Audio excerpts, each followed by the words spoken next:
and our grandkids far into the future. Now, as Secretary, that's my responsibility, but it also is my responsibility to do everything that I can to give you the resources that you need to do your job. You need the training, you need the equipment and the resources to make sure you're prepared for every single situation you find yourself in. Now, my background and experience is in business.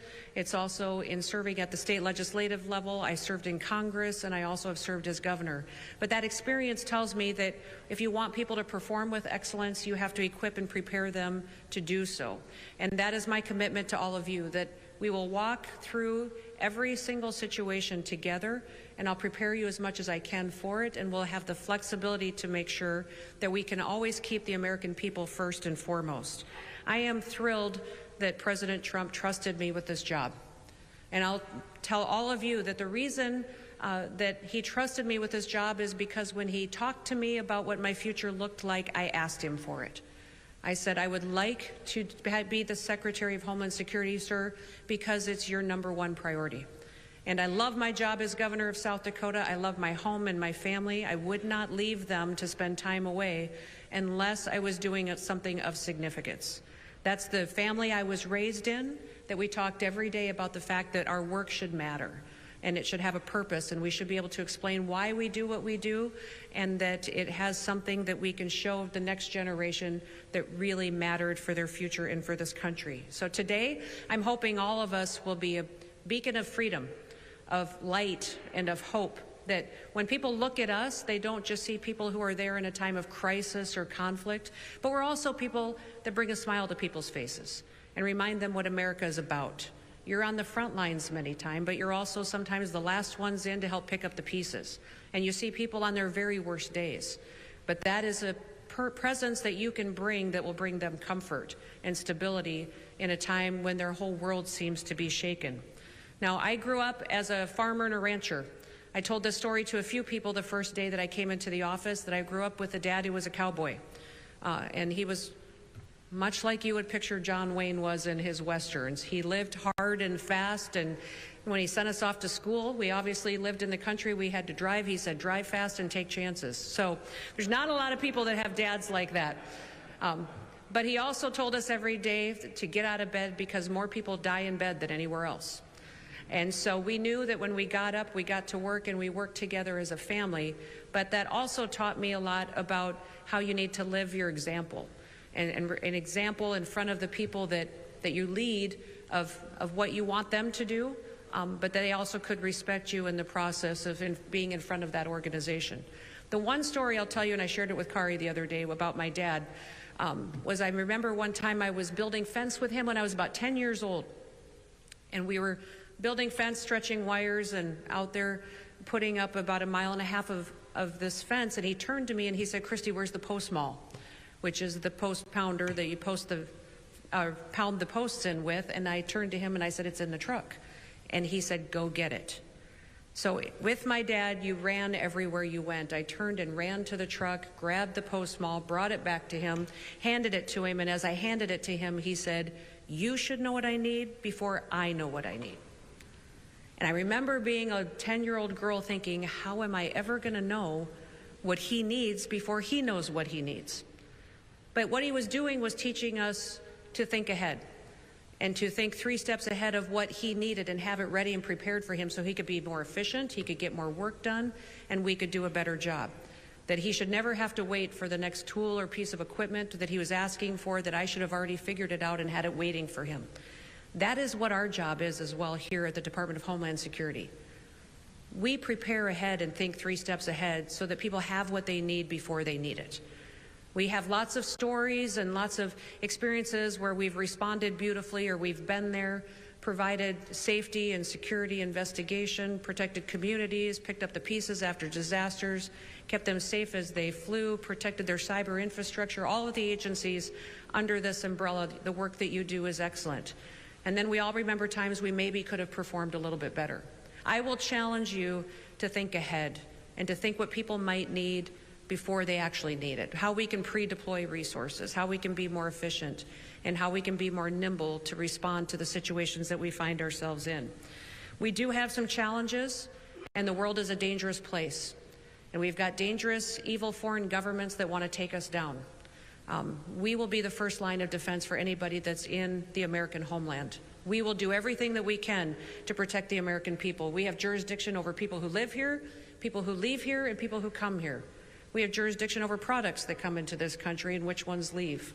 We have jurisdiction over our internet, what comes in, what goes out, what kind of business has. Virtually, I tell people we have jurisdiction over everything.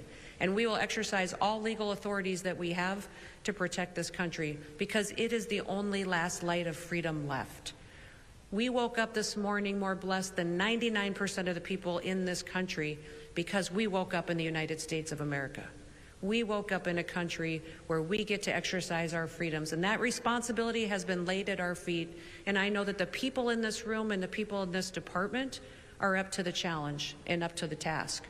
I will walk alongside you, support you, lead when we need it, but all the time be there to hopefully inspire you to know the kind of work that you do and how important it is for this day and age.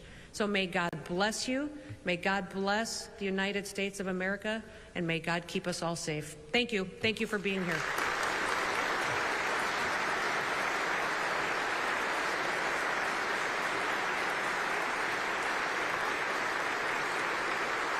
Okay.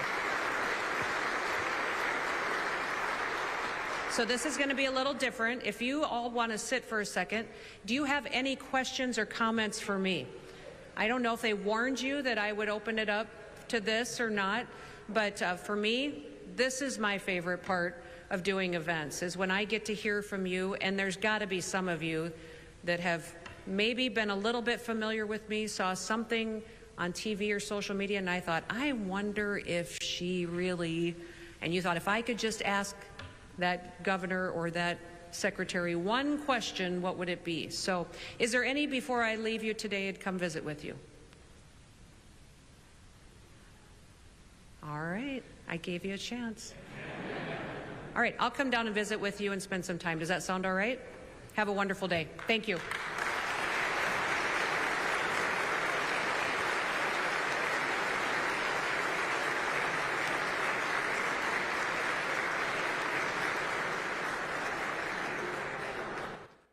So we just heard there some remarks from the new Secretary.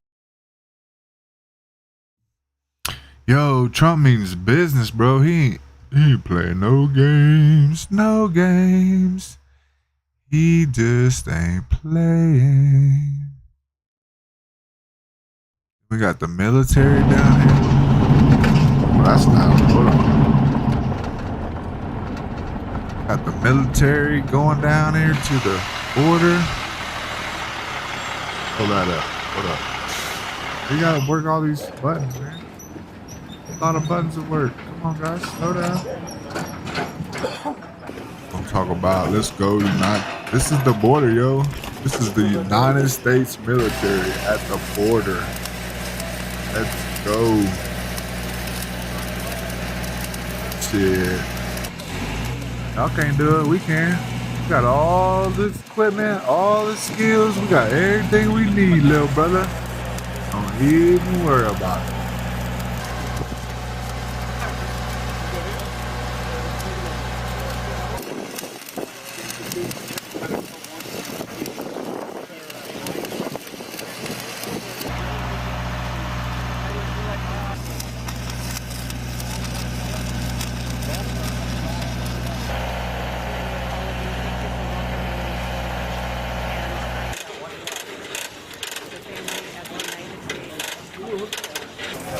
Look at this, boy. These guys are securing our border hardcore. That's what's up.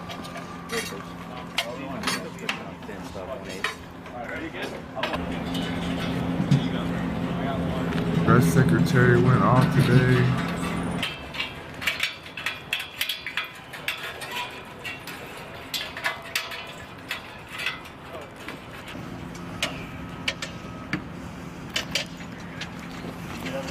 Yep.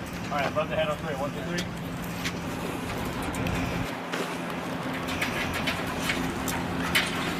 Man, they ain't playing, are they?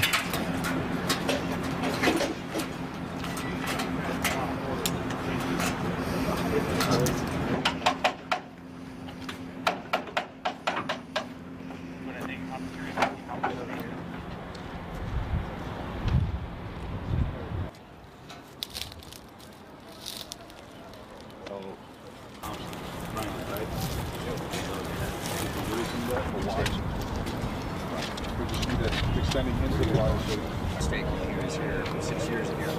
18, Ross Breeze, And the charges, hey, you, this many people, this is the proof, right? Because we need to copy the paper, and we can just... So, come from this angle, sir? and then measure the distance to right here. Between my fingers.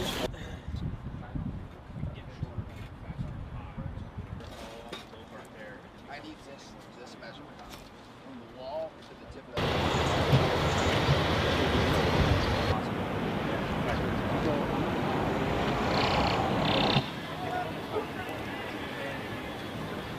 They're in the border. And this has got people in total shock, doesn't it? People are just running. They don't know what to do. Donald Trump is eating them alive and they can't stop it. All they can do is fight.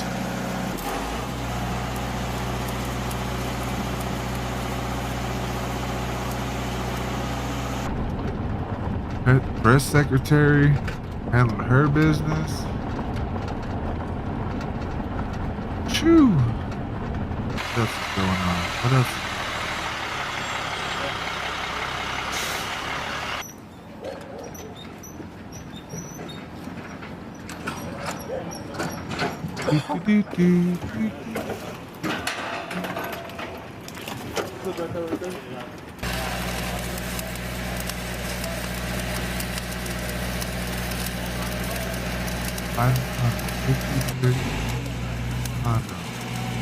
That's just crazy.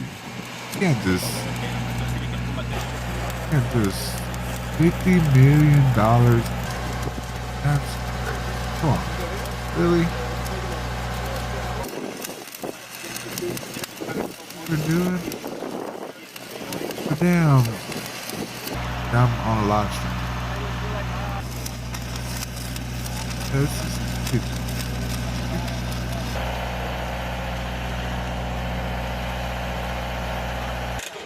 All right, Stacey, what's going on? This is obviously old because it ain't nighttime. Hands together, okay? We're gonna do the clap because that's what Cesar Chavez and Dolores Huerta taught us. Every time we got together, we organized, we create energy con amor del el espíritu de nuestro corazón, nuestra mente, nuestra cuerpo, pero más importante la unidad. ¿Listos? Sí se puede, sí se puede, se puede, sí se puede, sí se puede, sí se puede. They're talking about fear. You know, fear is a weapon that It this is. country, this government continues to use. It is definitely a Earlier, weapon. my sister Connie from the Board of Supervisors talked about the Alonis in this land. But nobody remembers or talks about that we're on stolen land. Stolen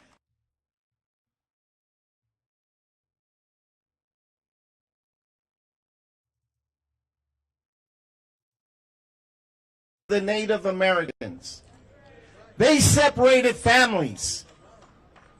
They took children, cut their hair, changed their names. In fact, sent some of them to San Francisco. So I want to respect Friendship House for the work that they've done with our Native Americans. And they continue to do that. 1989 was when we fought to make San Francisco a sanctuary city. 1989. One of the United States when it comes to getting And sex why offenders. are we having to come here today again? It's called racism. The Trump administration specifically is going after the Latino community. But we're not going to buy into that fear. Families today, please send your children to school. Do not fear. Go to church. Do not fear. Go to the park. Do not fear. Vayan a la escuela, no tengan miedo. Vayan a la iglesia, no tengan miedo. Vayan al parque, no tengan miedo. Y vayan a agarrar esos servicios de la comunidad, porque aquí estamos.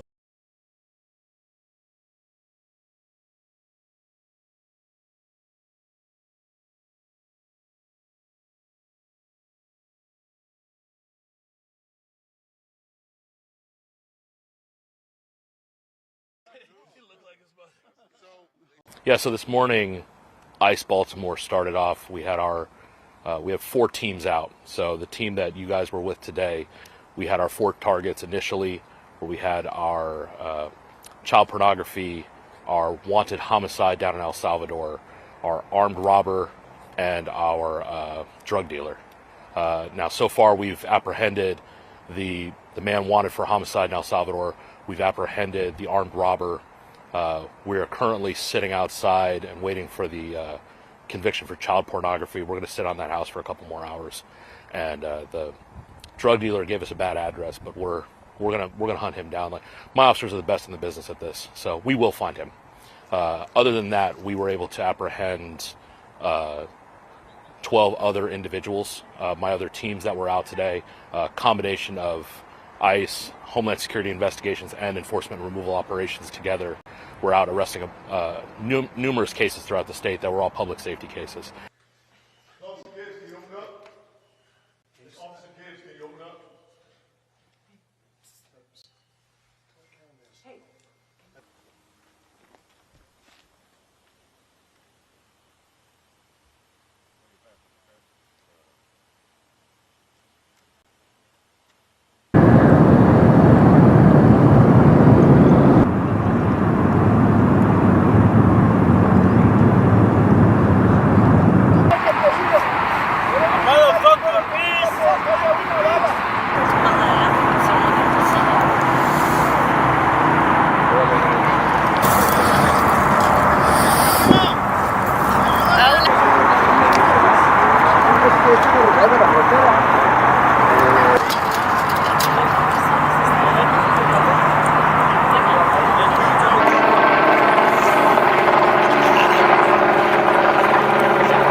Playing with these guys, huh?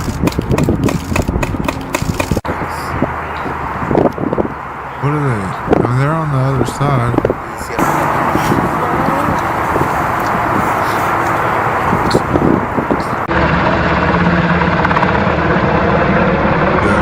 They're not gonna let this happen, are they?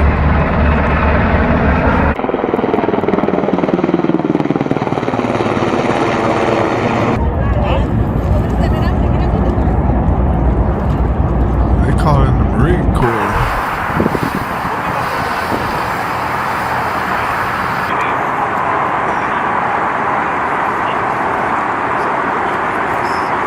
They don't call in the Marine Corps unless it's something, like, there's some things you just don't do. Calling in the Marine Corps, that's probably one of them.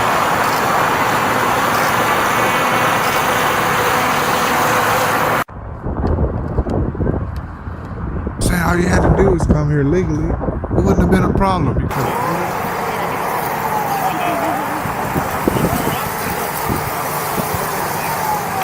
file for the paperwork, get you a legal citizenship. Do it the right way.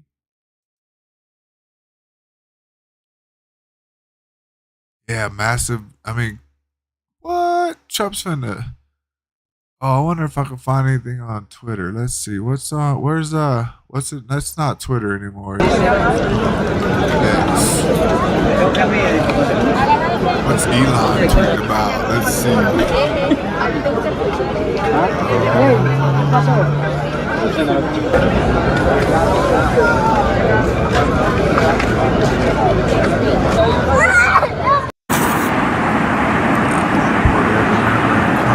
girl right here is so. It's just.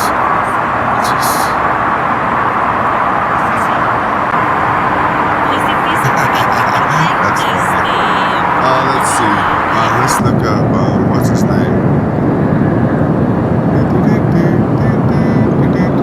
How you search right here? Thanks very much. So I can't tell. We're gonna search for Elon. Musk.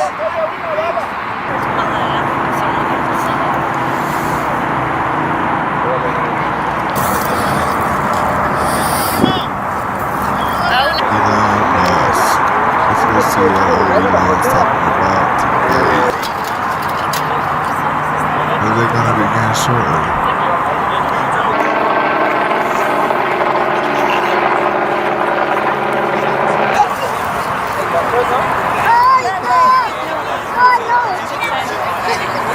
That was a good.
What's going on? Let's see. Live news.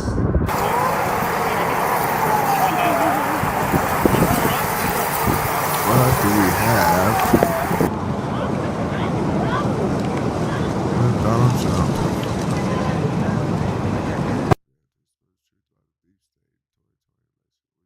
Of course we would watch it.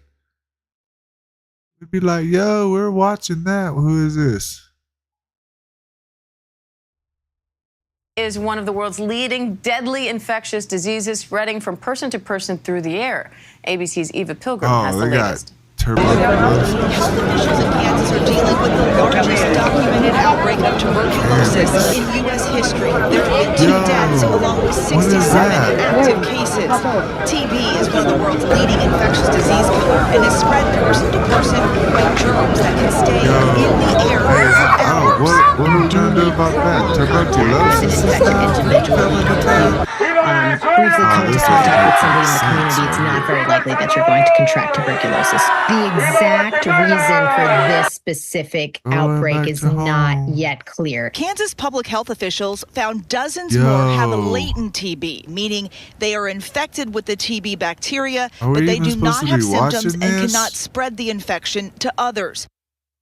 There is a TB vaccine. It leaves a little scar. It's commonly given to kids in countries where TB is common, but it hasn't been used here in the U.S. because historically the numbers have been so low. Diane? All right, Eva Pilgrim, thank you.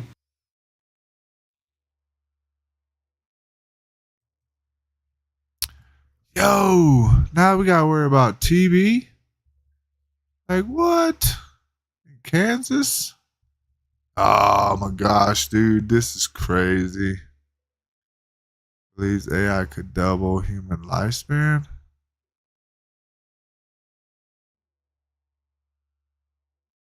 Rent a girlfriend? Oh, that's not a bad idea.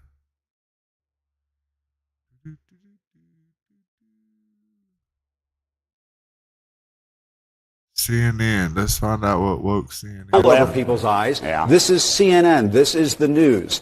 We're asking you to come on and tell the truth.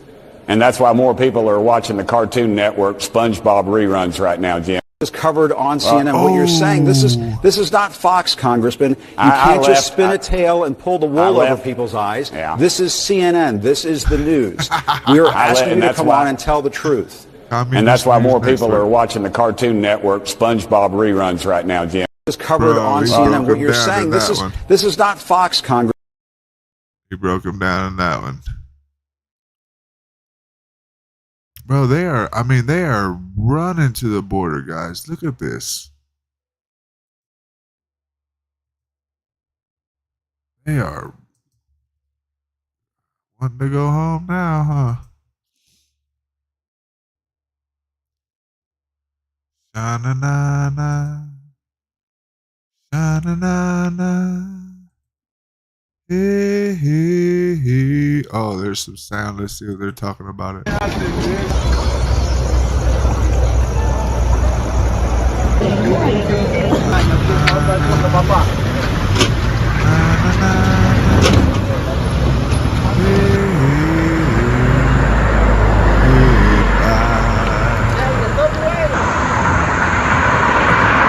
the massive spinning cuts going down.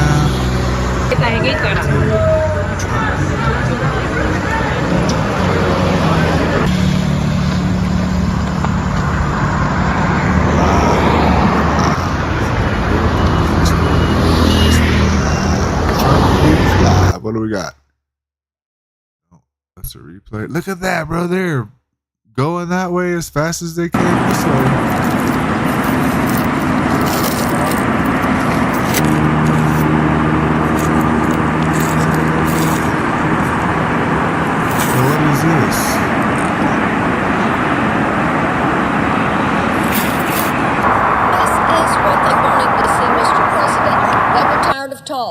They were tired of appeasement.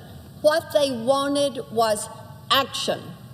To get these criminals out of their communities, to get them behind bars. We can only have national security and know that this country is safe if we have border security. And for too long, Tennesseans, and I think all Americans, have suffered the consequences of this open border. The migrant crime, the fentanyl overdoses, human trafficking, strained public resources, and the list goes on and on. While President Trump will continue to lead the way in securing our border, Congress should play a crucial role in supporting his efforts and make certain that no president can surrender our national sovereignty ever again. That's why in the Senate I've introduced a slate of bills that promote securing our border. Here's an example, the Container Act. This is something that I've had for a while. This would empower communities along our border to construct barriers that would prohibit illegal aliens from crossing into their communities and stop the flow of traffickers and drugs and criminals that have been coming through these communities. When you're on the southern border, you visit ranchers and farmers and communities where they've said, if we could just put a barrier up, the Container Act would give them that opportunity to put up a barrier and protect their areas. The CLEAR Act. We have conference chairs engaged, and we have leaders of the caucuses inside the conference. This is exactly how the founding fathers anticipated the process would work. They wanted people, legislators with good faith, citizen legislators, to come to Washington, D.C. and bring their principles and bring their preferences and come to the table and work it out amongst themselves. It is a healthy thing. We're excited about it, and it's going very, very well. So stay tuned for the details. They're coming. Manu, Farmer. Republicans have long said you guys back the blue. How do you justifiably say that when Trump just pardoned a bunch of violent January 6 rioters who attacked Capitol Police? And if those rioters come to the Capitol, will you welcome them back here? So look, everybody can describe this however they want. The president has the pardon and commutation authority. It's his decision, and I think what was made clear all along is that peaceful protests and people who engage in that should never be punished. There was a weaponization of the Justice Department. There was a weaponization of the events, the following, the prosecutions that happened after January 6th. It was a terrible time and a terrible chapter in America's history. The president's made his decision. I don't second guess those. And yes, it's kind of my ethos, my worldview. We believe in redemption. We believe in second chances. If you would argue that those people didn't pay a heavy penalty, having been incarcerated and all of that, that's up to you. But the president's made a decision. We move forward. There are better days ahead of us. That's what we're excited about. We're not looking backwards. We're looking forward. Just second row. Good.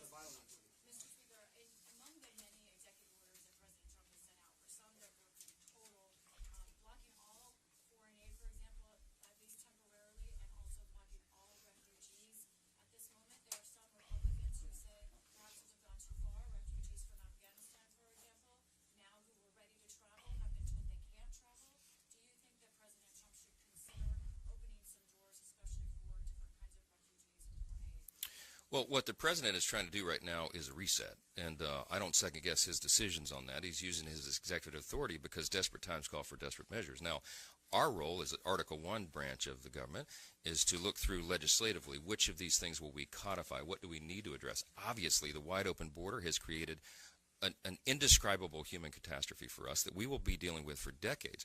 The president is very serious about addressing that, and guess what? So are the American people. Look at the New York Times poll from just 2 or 3 days ago.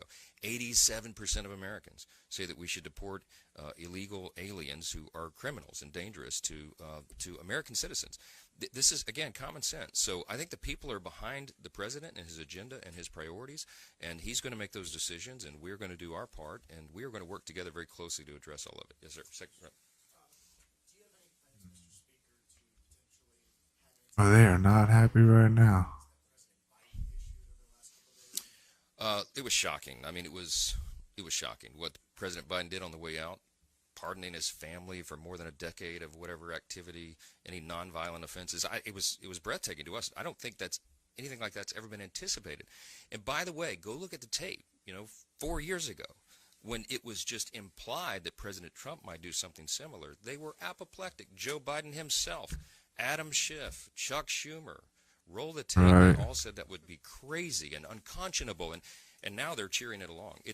To us, it is disgusting. To us, it probably proves the suspicion that, a lot of attention that's going to be paid to this, and I think that is appropriate, and we will be looking at it as well. So, yeah. Back row, or third back row. Yes, sir. Back in the corner. Yes, sir. Yeah. So, as you guys mentioned, President Trump signed a bunch of executive orders Yep. earlier this week. Are Republicans going to be interested in trying to codify those? Yes. I mean, you're going to see our legislative agenda roll out. We're laser focused right now on appropriations and the reconciliation process, but we've got 2 years here. We're going to have 4 years because we're going to grow the majority in the midterm election in 2026. So you'll see all of this. We are working very closely in close coordination with the White House because this is an America First agenda that takes both of those branches of government to work in tandem. And so what he's doing is kickstarting what will ultimately be our legislative agenda, and you're going to begin to see that. The Laken Riley Act is a perfect example. The president will have that on his desk for signature, and that's the first of many bills that will be addressing all these great problems. So look for that. There'll be a lot of activity in the days ahead. Thank you all for being here.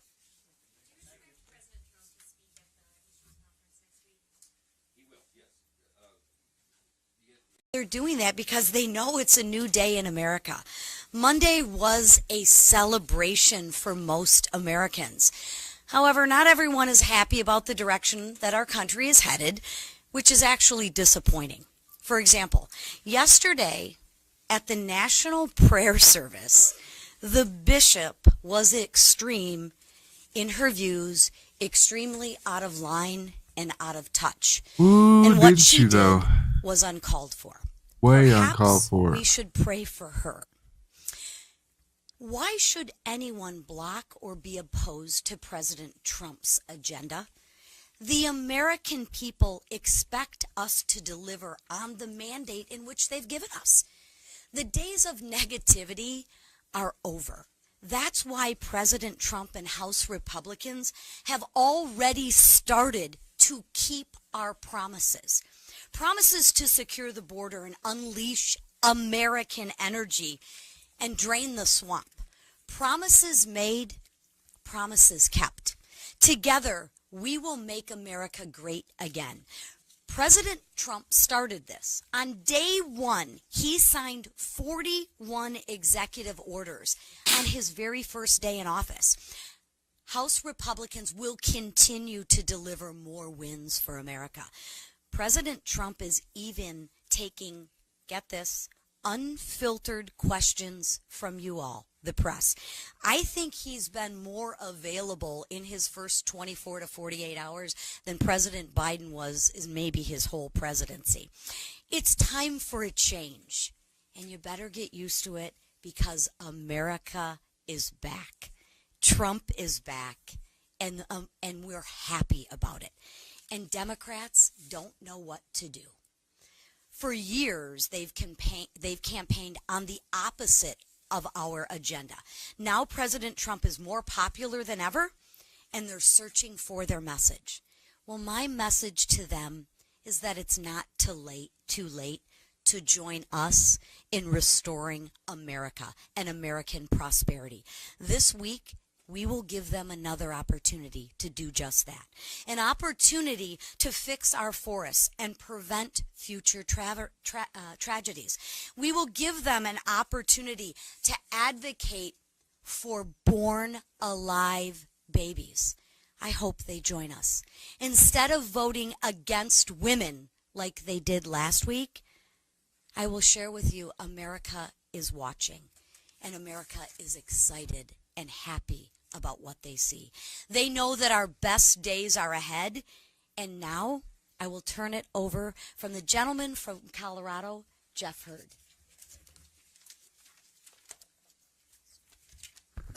Good morning, everyone. I'm Jeff Hurd, and I have the honor of representing Colorado's 3rd Congressional District. I want to thank Chairwoman McClain for inviting me today, and also Chairman Westerman in the Natural Resources Committee for his leadership on the Fix Our Forests Act. This is a critical piece of legislation. There are 11 national forests in the state of Colorado. 6 of them are in my district. The Multiple Use Sustained Yield Act of 1960, that's a little bit of a mouthful, requires our national forests to be managed for multiple uses, including outdoor recreation, timber management. For decades, though, federal bureaucrats beholden to misguided environmentalists have brought responsible timber management to a halt. They've effectively turned our national forests into national parks. This mismanagement has fueled catastrophic wildfires and set the stage for disasters just like what we've seen in California. Now, the Fix Our Forests Act will change that. It lets the Forest Service do its job, restore forest health, increase resiliency to wildfires, and also to protect our communities, and I am proud to support it. This bill is common sense, and it's necessary. We're going to pass it in the House, work with the Senate, and get it to President Trump's desk as soon as possible. Together, we're going to fight to ensure that communities never face another preventable wildfire disaster again. Thank you, and with that, I'm going to turn it over to Majority Whip Emmer. I think our conference chair led off with this: promises made and promises kept. That has been the theme since President Trump's triumphant return to the White House on Monday. I mean, in one day, President Trump did more for the American people than Joe Biden did in 4 years. Some of us would argue more than he did for the American public in 50 years. From shutting down the woke DEI bureaucracy that poisoned every aspect of the last administration, to ending the CBP One App scam that helped facilitate the worst border invasion our country has ever seen, to rolling back policies that crippled America's energy dominance and our national security in the process, and so much more. One thing is clear: the golden age of America is upon us, and President Trump will stop at nothing to reverse the damage done by the failed Biden-Harris administration, nor should he. It's exactly what he campaigned on, and 77 million Americans gave him an overwhelming mandate to put America first. House Republicans are united and ready to work with the greatest president of our lifetimes and our Republican colleagues in the Senate to get the job done. Failure is not an option, and we're excited by the historic opportunity in front of us to make America great again. And with that, I turn it over to our Majority Leader, Steve Scalise. Thank you, Whip. It is morning in America again. It's an exciting time. Monday was just a special day where America celebrated the inauguration of President Donald Trump, coming back as the now 47th President of the United States. And you already see a different focus, a sharper focus in President Trump. I'm sure the Speaker will touch on this, we got to meet with the President in the White House yesterday for a good amount of time to talk about the agenda, to talk about the things we're going to do to help fight for those American people who have been struggling for years under the weight of the failures of the Biden-Harris agenda. It's not just talk, it's action that's being taken, not just through the executive actions that you heard our conference chair, Lisa McClain, talk about, but actual legislation. Today, we're going to send to President Trump's desk his very first bill to sign into law, the Laken Riley Act. And I think it's significant that you look at the contrast between last Congress, where we passed the same bill, and Chuck Schumer made it clear that in a Democrat Senate they had no desire to stand up for women who were assaulted by people here illegally. Joe Biden would not have signed that bill. But now with John Thune, you have the same House majority, but you now have a willing partner in the Senate that actually wants to confront real problems facing families so that you don't have more Laken Rileys. You don't have more murders of innocent people because of an open border. President Trump's already taken action to start reversing that open border. We're working now in the budget reconciliation process to address those problems, to secure America's border, to produce more energy in America so you can lower costs for families when they go to the pump, when they pay their energy bill. And it's pretty darn cold. Even in Louisiana, we got 10 inches of snow yesterday in New Orleans. It's pretty surreal to see that there's more snow there than here in D.C. But there is a new sense of optimism. And I think you're going to see it from a lot of us. And you go through all the swing states, you go through the campaign. There were many specific things talked about. You know, we talked about what we would do if we got the trifecta, the House, Senate, and White House.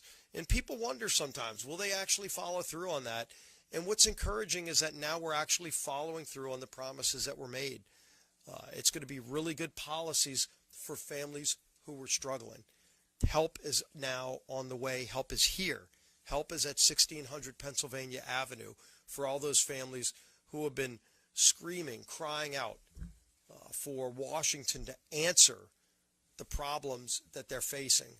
And that help is now going to start delivering results for those families. It's going to be a very exciting time. It's going to be a busy time for our Congress as we work through all of the bills that we're doing this week, next week, and the weeks beyond with budget reconciliation. But it's what we said we would do. When the American people gave us that mandate, they expected us to do this work for them, and we're going to deliver. And the man leading that charge is the Speaker of the House, Mike Johnson. Thank you, Mr. Leader. Welcome to you all. Okay, here we go. We got us a live shot going here. See if I can't find it on here. Oregon governor is about to speak.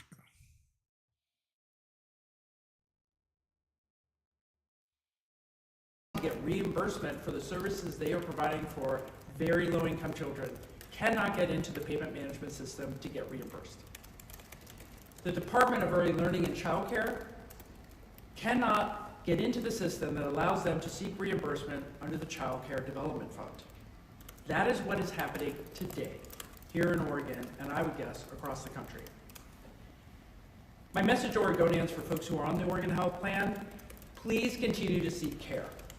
This does not impact you today. This is about how money is coming back to the state to pay for the services that you're using, but do not delay care. Same with folks who are in Head Start, your services will be there. But this is a challenge for us to continue to provide services. When the federal government in real time is not providing reimbursement to the states, it is not upholding its promise that was set by Congress to provide these dollars to the states. It's our understanding those dollars cannot be taken back without an act of Congress, but yet today we cannot seek reimbursement through those systems that should be available for the state of Oregon. And I want to remind everyone that these are Oregonians' federal tax dollars at work. They send money to Washington, D.C. that should come back to them for the services that serve them. And for some systems right now, those dollars are not accessible. Again, my biggest concern at this point is making sure this gets fixed. In the last 24 hours, Washington, D.C. has created a lot of chaos and uncertainty, and I think we all know, whether you are government or business, when you have certain in this state. Again, my biggest concern at this point is making sure this gets fixed. In the last 24 hours, Washington, D.C. has created a lot of chaos. You can do the best job possible. Right now, there's a lot of chaos and uncertainty from Washington, D.C. My ask of Washington... I'm going to continue to make sure that whatever we do here in Oregon, I'm upholding our values and our laws and protecting Oregonians for the things that they need. And I need a better response from the federal government. They need to turn those systems back on. Those dollars need to come back to the state. So with that, I'd like to turn it over to Attorney General Dan Rayfield for a few remarks, and then we will take a few questions. And thank you, Governor. And thank you for, we've been incredibly fortunate to live in a state where we have a good partnership with the governor when it comes to protecting all Oregonians, and I feel incredibly fortunate to be here today with such an incredible partner. During the past 24 hours, as you heard, the Trump administration submitted an order threatening billions of federal funds here in this state. And for context, Oregon's budget relies on more than $38 billion of federal funds. And as the governor noted, these are funds for simple things like health care. These are funds for things like child care, domestic violence programs, law enforcement grants in our communities, child support within our own Department of Justice. Again, just like we saw that the Medicaid portals are shut down, here for child support at the Oregon Department of Justice, those portals are also shut down for us to be able to pull down federal funding. The messages that are coming from the Trump administration are just plain confusing, and they're inconsistent. And it's another example of the Trump administration and his attempts to sow division and chaos for a political end.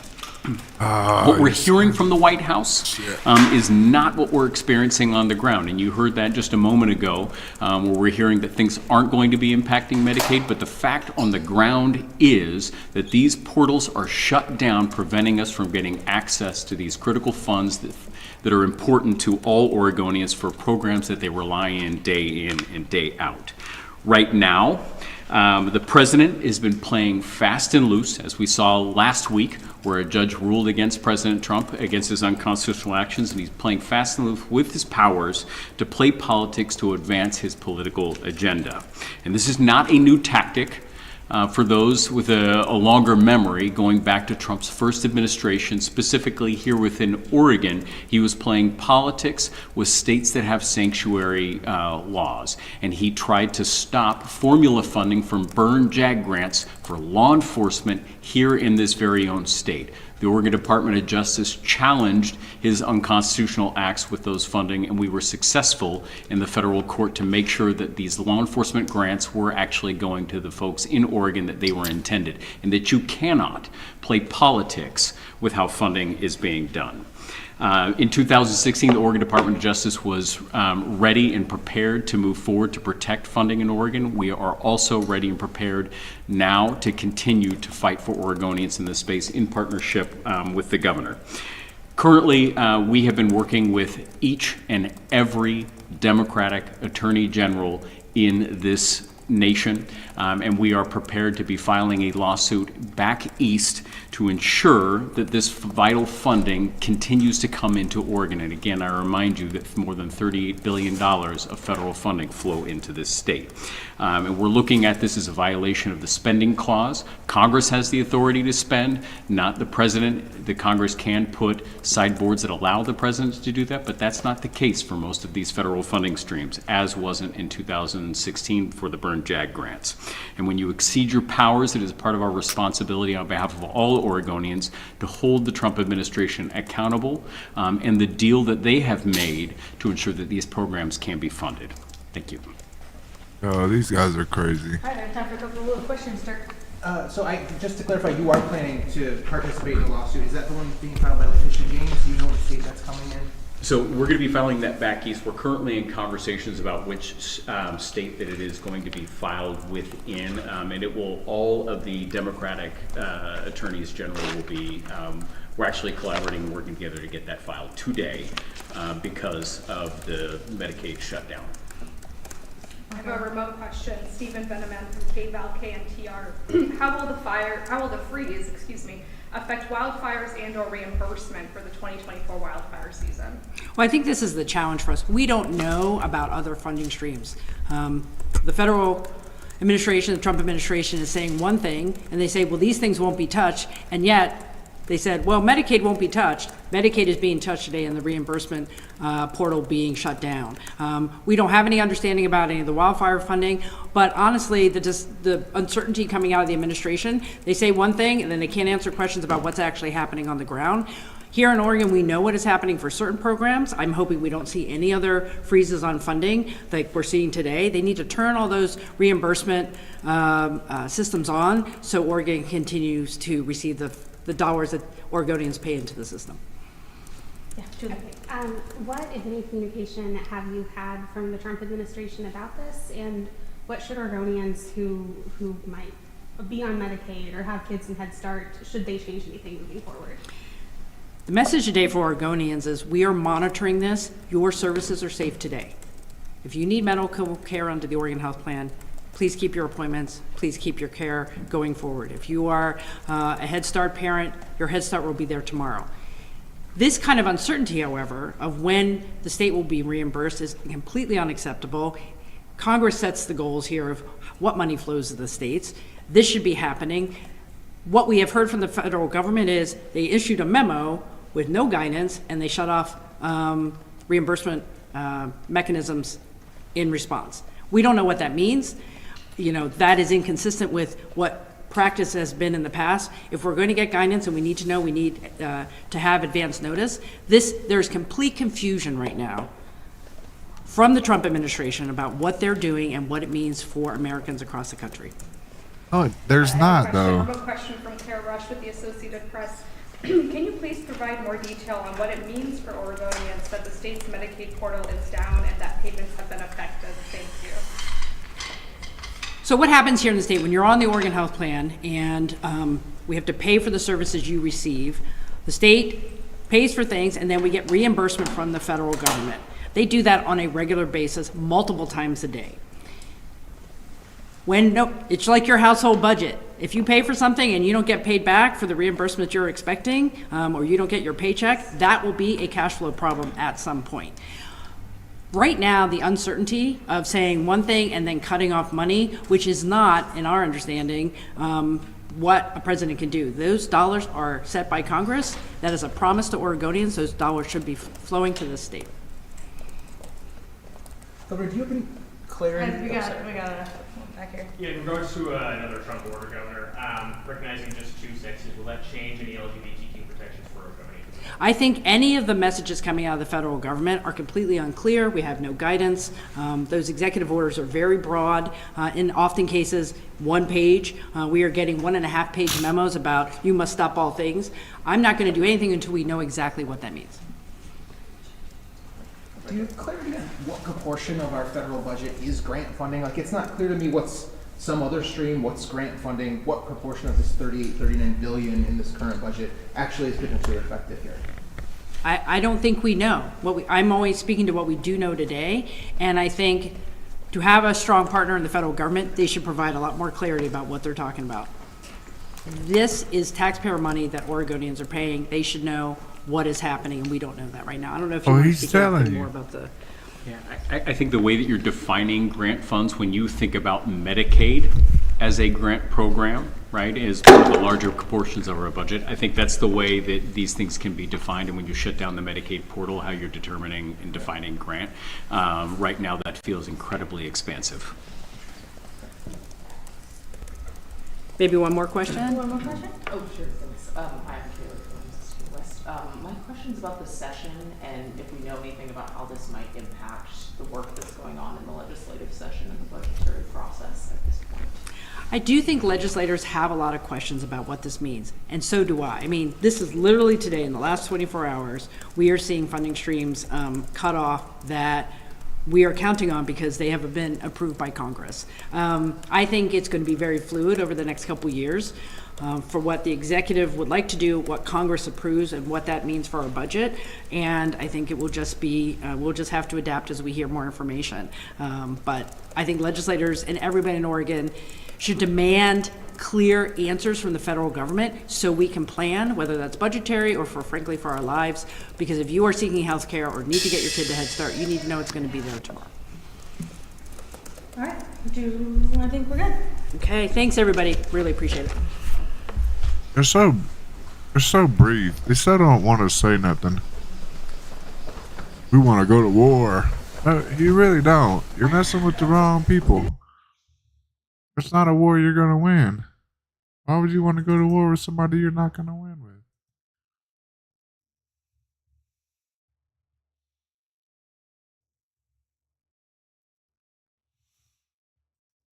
Republican on the Appropriations Committee saying, in effect, that he supports this move of Trump's. And then Don Bacon there, moderate Republican of Nebraska, saying that it gives him pause, saying before that soundbite that he hopes that this freeze is temporary at best and done for a limited time. Certainly Democrats seizing on this at this hour, but in large part what we've heard from House Republicans down here in Miami is defending this sweeping move of Trump's, Terry. No surprise there, really. The surprise is if they would dissent, and you do get a sense of that. This is a sweeping executive action here, Mary Alice. President is now facing lawsuits taking on this freeze order. Multi-state coalition of state attorneys general have filed. They held a press conference earlier today calling this pause, as the president is calling it, unconstitutional. Here's some of what New York's Attorney General Letitia James said. Not only does this administration's new policy put people at risk, but it is plainly unconstitutional. The president does not get to decide which laws to enforce and for whom. When Congress dedicates funding for a program, the president cannot pull that funding on a whim. Okay, well, as we just heard from the members of Congress, there is some gray area here, Mary Alice, but there are Supreme Court cases that have struck down efforts by presidents to strike out certain portions of a bill they didn't like, spending bill they didn't like, or not spend money that was allocated. How's the White House defending this order?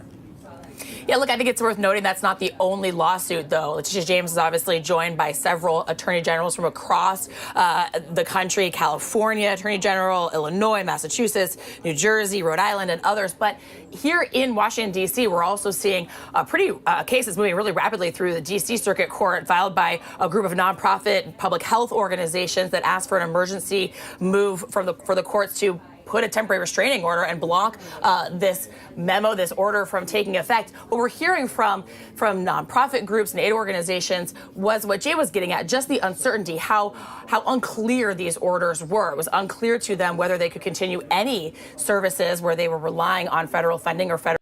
I don't. It almost seems like all right, so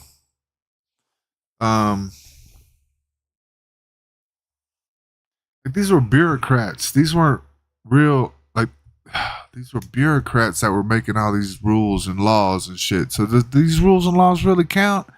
That's why he's stopping them, because he knows that the government was corrupt up until 8 days ago. The government was corrupt as shit. Now he's coming in to cleaning houses like he said he was going to do. So that's just what's happening here.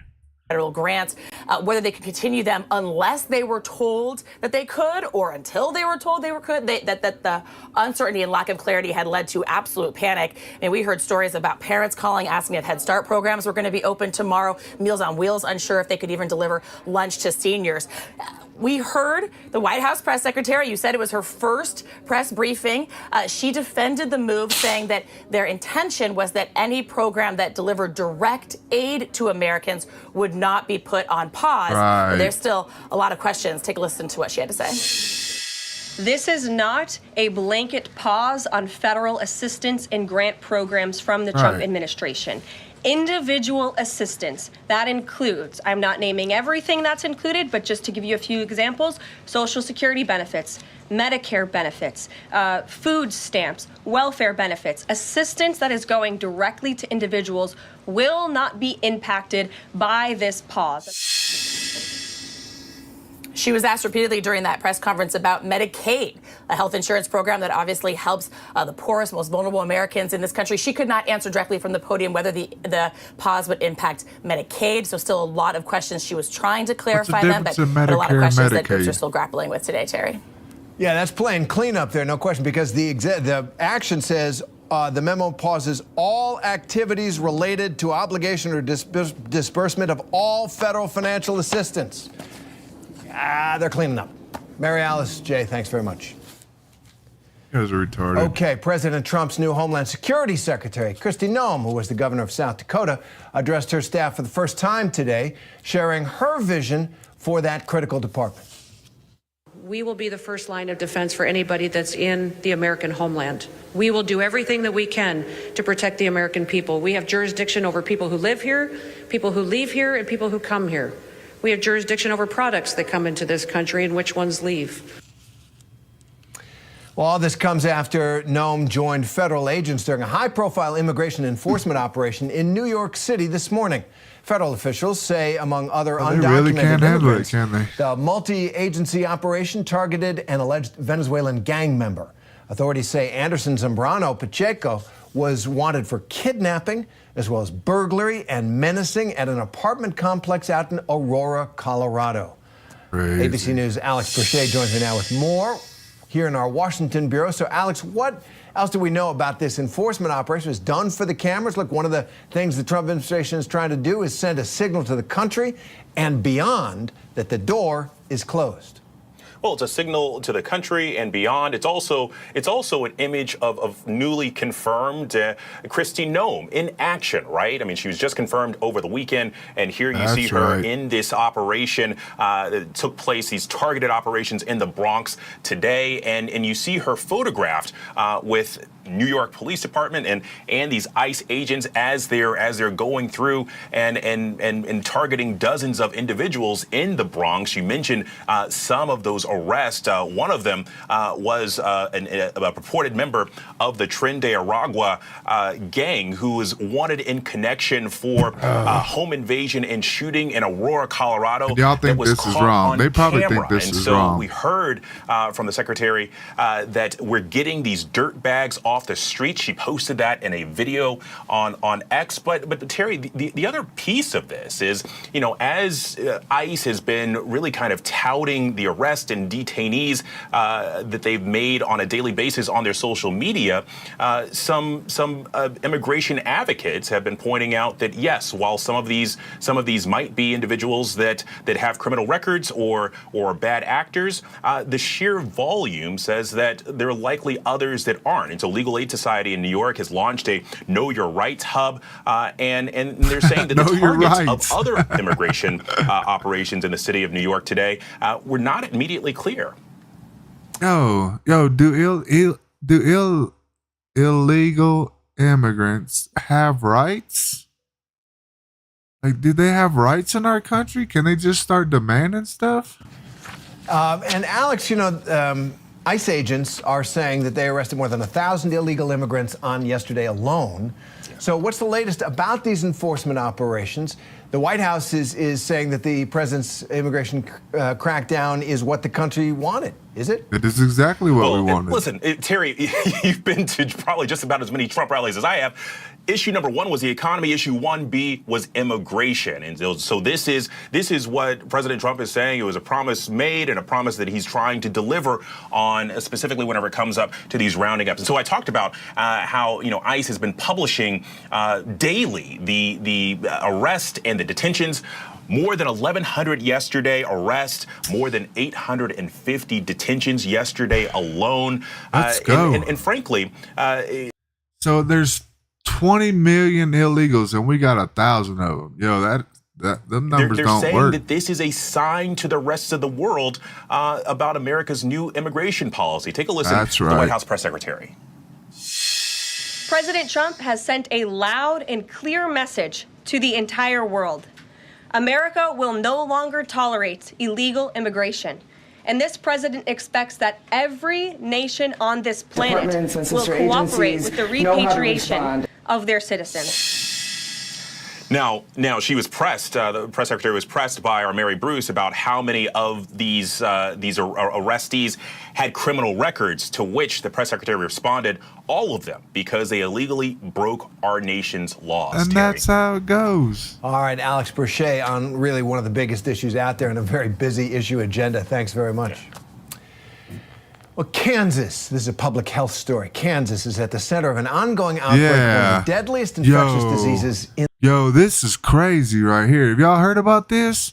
The world. Tuberculosis. Public health officials there say that state is dealing with one of the largest documented outbreaks of tuberculosis in recent history. 2 people are dead in connection with the Kansas outbreak, with 67 active cases currently being treated, according to the state's Department of Health. The CDC says larger outbreaks happened in 2015 and 2021. And Rena Roy has more on this outbreak and how officials in Kansas are trying to contain it. Public health officials in Kansas City are sounding the alarm about a tuberculosis outbreak that has killed 2 people and infected at least 67 others, with authorities saying there are likely dozens of others with inactive TB. Inactive means you don't have symptoms, you can't spread it. However, it can reactivate at some point later. About 1 in 10 people that will happen. Tuberculosis is one of the world's leading infectious disease killers and is spread person to person by germs that can stay in the air for hours. You do need prolonged contact with an infected individual. You know, if you briefly come into contact with somebody in the community, it's not very likely that you're going to contract tuberculosis. The exact reason for this specific outbreak is not yet clear. While TB rates in the United States have been declining since the early 90s, including by nearly 20% during the first year of the pandemic, CDC data shows rates began climbing in 2021 and 2022, surpassing pre-pandemic levels in 2023. The bacterial disease most often affects the lungs, experts urging people to look out for these symptoms. If you have active TB, the symptoms would be usually a cough that's prolonged over 3 weeks, sometimes a bloody cough, fever, night sweats, chills, weight loss, fatigue, weakness. Those would be the things to be looking for. A vaccine is often given to kids in countries where TB is more prevalent, though it hasn't been commonly used here in America. Rena Roy, our thanks to you for that report. And on Wall Street, U.S. Yo, what? Man, come on. Now we got to worry about TB too? Tech stocks today recovered some of their losses after that Chinese artificial intelligence startup DeepSeek triggered a major sell-off yesterday. The S&P 500 closed up for the day, and shares of the American chip maker NVIDIA bounced back a bit as well. Yesterday, that company lost nearly $600 billion in market value. That is the biggest single-day loss ever for a U.S. company. And this comes as DeepSeek has rattled the tech industry, sent shockwaves through the investor world. Analysts say DeepSeek's AI assistant is apparently cheaper and better than American competitors like ChatGPT. Well, coming up, it's every New Yorker's nightmare. A man is pushed into the path of an oncoming... Bro, this is just outrageous. All right, let's go check out. So Chicago is warning. Like, how you gonna... are these people just like out of their mind? Oh, you gotta hit the pause, the mute button. Hold up. Giving people information that they need to make decisions for themselves and their families. There is certainly fear in communities that have been torn apart before. People here who've been living in the U.S., working, paying taxes, sending their children to school, we are seeing that there is a heightened fear of what might be happening with this immigration enforcement. And they will make the decisions they need for themselves and their families. Our role is to give them some information that they can use to work with our community partners to get that information out. I also encourage folks who are concerned to connect to those community organizations that are supporting immigrants and refugees. Chicago is a place that has a robust network of social services organizations and legal services organizations, not just for immigrants and refugees, but for all Chicagoans. And this is a moment to connect with those groups, to be in community as people make those determinations for themselves about how to feel safe in Chicago. We have heard multiple times today that the city will continue to follow the Welcoming City Ordinance and do our part to make sure that our city departments and sister agencies know how to respond, to add a layer of confidence and safety in our communities as well. Thank you. Thank you. And just one other question. Like, yo, these people want to fight Donald Trump? Like, it's like, why would you even want to fight Donald Trump? What? Oh my gosh. Now he truly is the most powerful man in the world. Like, yeah, man, these people ain't got no For you, kind Mr. of Mayor. Sure, of course. How do you feel about the presence of Dr. Phil accompanying the federal agents? My communications team, they're not going to be happy with me right now. I know that. This desire to popularize fear is uncommon. There's no other way to describe it. We're talking about people's lives. Look, we're all committed to making sure that we have safe communities, all of us. I have not met anyone, regardless of your political. Chicago is talking about the safety of people. Like, are we hearing this? Are we hearing this? Is this really happening in Chicago? Bears want to move out of Chicago because the crime is so bad, and you're talking about safe? Come on, bruh. Ideology that you don't want safe communities. I mean, I think we can fundamentally agree as Americans, as global residents, that we want safe communities. Now, there are debates around how we get at having safe communities. And that's fair. That's what democracy should lend itself. But to use this moment to popularize fear is something that is unconscionable, and we fully reject. The level of intimidation that this administration is trying to uphold, we're Chicago. We're built different. And we're not going to be afraid of anybody that is threatening the livelihoods and our economic structure in this city. Look, we fought hard to get $432 million from the federal government to assist the west side and south sides of the city of Chicago who experienced flooding. We fought hard to make sure that red line extension, the $1.97 billion to finalize the extension, these are real dollars for the people of this city.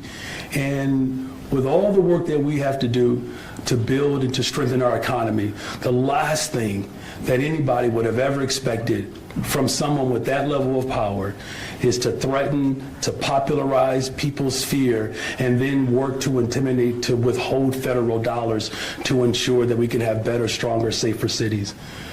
So, I don't, this was not the ideal way in which I wanted to end up on Dr. Phil, on his show, but, for whatever it's worth, just know that we are not entertained. But we are very much determined to continue to ensure that working people are protected in this city. Hi, Mayor. Working Americans or working illegals?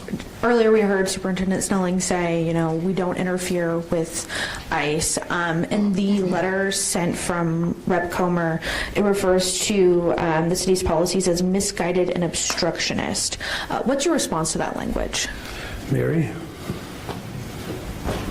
He's like, I'm not answering that shit. Mary Richardson, Lori Corporation Counsel. I respectfully disagree. We have set forth a series of guidelines within the framework of the law. We understand what the law requires of us. We understand if there's a properly issued judicial order, search warrant that is federal.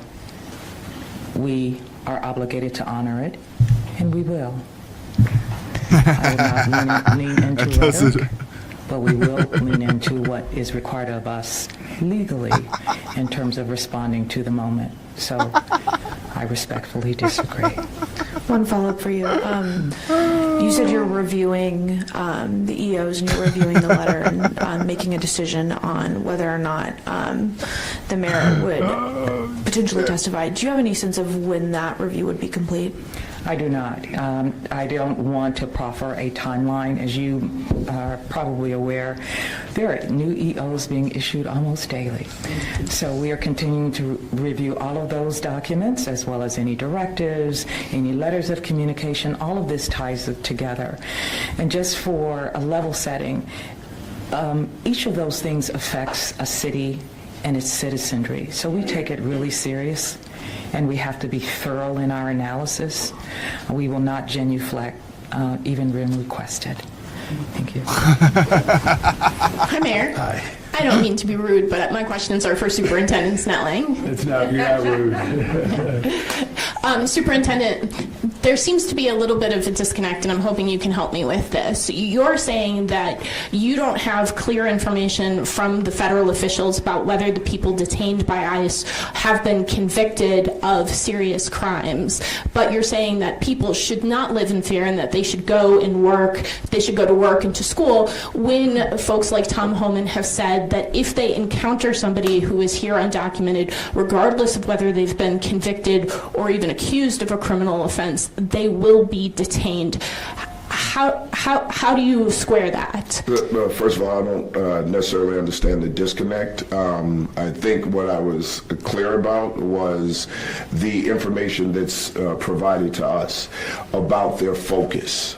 Right now, I know that there are other things that are being said, and when you look at the information around all of this, there's a lot of, misinformation out there, bad information that's been put out there, and there are a lot of people that use this information to stoke fears. The communication that we have directly from the federal agency is that their focus is would be people who are undocumented, who have committed violent crimes and have been convicted of crimes. So that's the communication that's coming to us. What we have not seen is that we have not seen federal agents running through Chicago looking for children. Going to work locations and grabbing people. So that's our communication with them. So I can't tell you the focus of everyone involved and the statements that they make. I can't define that for you. But what I can tell you is that the communication that we have directly with the federal agencies who are here right now is that their focus has been streamlined to people who have been convicted of criminal activity. And shifting gears a little bit, one of the 1,500 or so people pardoned by President Trump for engaging in the January 6th Capitol riot was a former Chicago police officer who now says with this pardon he would like his job back with the Chicago Police Department. Is he somebody who should be a Chicago police officer? Well, listen, let me just say this. When it comes to the Chicago Police Department, we look for people of the greatest character. This is the greatest police department in the world, I believe, and we have great people here. So what I'm not going to do is talk about one particular case, but we're going to make sure that we have the people who are the best of character working for this department. Hi, thank you so much for... Are you going to be rude and ask somebody else a question like that? No, I'm kidding. Go ahead. So sorry, I was actually going to start with the superintendent. Apologies. I was really curious, and I know, Superintendent, you mentioned that, these federal agents are not running around and, just nabbing people. But I was curious if in these operations there have been any... And there's a lot of panic going on out here. ...instances in which public safety has been an issue overall for Chicagoans, where your officers have had to respond to something, whether it's people feeling unsafe or any sort of public safety issue around the